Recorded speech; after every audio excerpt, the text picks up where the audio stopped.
ভোজ্য তেলের দাম বাড়ায় ভোগান্তিতে পড়েছেন ক্রেতারা। সোমবার Bangladesh vegetable oils refiners and Vanaspati manufacturers association বিজ্ঞপ্তি দিয়ে তেলের দাম বাড়ানোর ঘোষণা দেওয়ার পর থেকে বিপাকে ক্রেতারা। তবে সব খুচরা বাজারে এর প্রভাব এখনও পড়েনি।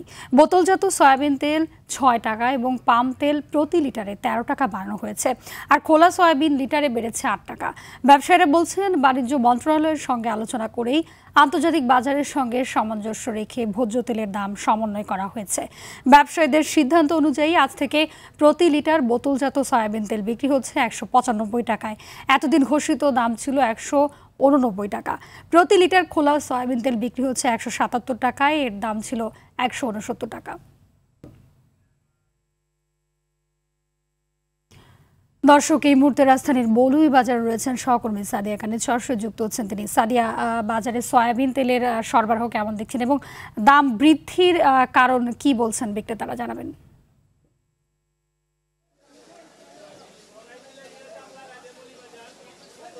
হাবিবা, স্বাভাবিকভাবেই কোনো পণ্যের দাম বাড়লে ক্রেতাদের মধ্যে এক প্রকার অসন্তোষ দেখা যায়, কারণ মানুষের কিন্তু ব্যয় বাড়লেও আসলে আয়ের সাথে সামঞ্জস্য করতে পারছেন না তারা।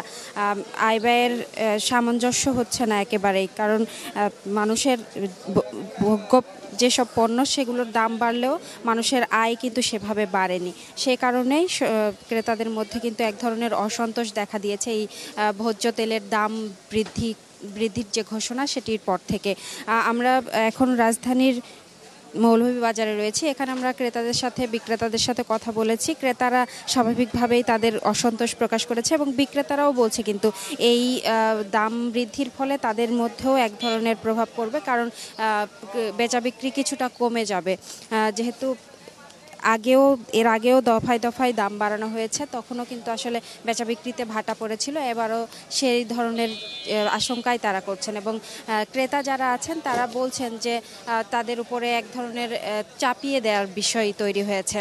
আর আপনি জানেন যে সয়াবিন যে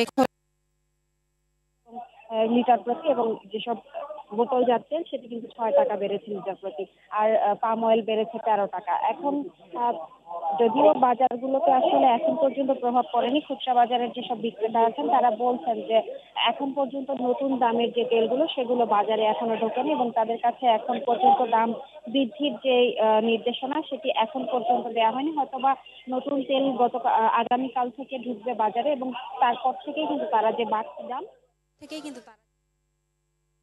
জি সাদিয়া, ধন্যবাদ আপনাকে।